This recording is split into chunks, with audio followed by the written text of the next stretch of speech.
থেকে তো রোগ কৃষকের রক্তে রঞ্জিত লাল ঝান্ডা। আমরা যুব সংগঠন ভারতের গণতান্ত্রিক যুব ফেডারেশন এবং ত্রিপুরা উপজাতি যুব ফেডারেশন ধর্মনগর শহর জুড়ে যে মিছিল সংগঠিত করেছি, এই মিছিলটা যে যুবকরা আজকে অংশগ্রহণ করেছেন, সবাই চ্যালেঞ্জ মোকাবিলার জন্য এই মিছিলে অংশগ্রহণ করেছেন। আমি সমস্ত অংশের যুবক বন্ধুদের অভিনন্দন জ্ঞাপন করছি যে আমরা যে 3 দফা দাবি সমাজের ভিত্তিতে আজকের এই মিছিলে অংশগ্রহণ করেছি। সেই 3 দফা দাবিটা কি? এই 3 দফা দাবির মধ্যে প্রথম দাবি হচ্ছে আমার কাজ কোথায়? Where is my job? আমার কাজ কোথায়?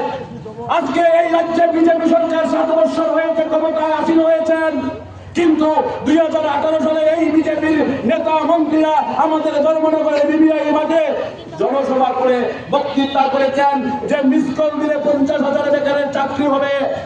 আজকে আমরা যুবকরা এখানে ধর্মনগরের নেতাজি মূর্তির পাশে দাঁড়িয়ে বলতে চাই, বিজেপির যুবক বন্ধুরা যদি আমার কথা শুনে থাকেন, তাহলে আগামী দিন আপনারা এই নেতাজি চৌমুহনীর সামনে আপনারা আলোচনা করবেন যে গত 7 বছরে যদি বছরে 50,000 হয়, তাহলে 3.5 লক্ষ চাকরি ত্রিপুরা রাজ্যে হয়েছে কিনা, এই জবাবটা এই রাজ্যের যুবক বন্ধুরা জানতে চায়।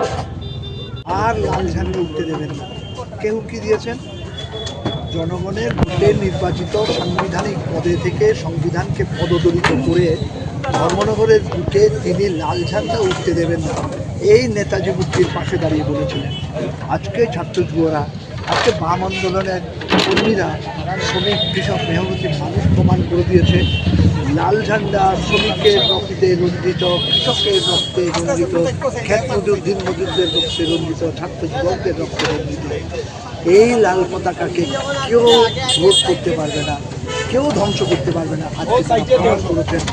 আমরা প্রতিশ্রুতি দিতে চাই গোটা রাজ্যের মানুষকে, যতদিন পর্যন্ত এই রাজ্যে গণতন্ত্র প্রতিষ্ঠা না হবে, আইনের শাসন আমরা প্রতিষ্ঠা করতে না পারবো, সংবিধানকে রক্ষা করবার জন্য, নাগরিক অধিকার রক্ষা করবার জন্য এবং আমাদের ধর্মনিরপেক্ষতার আদর্শকে রক্ষা করবার জন্য এই লড়াই চলবে লাল ঝান্ডাকে হাতে নিয়ে।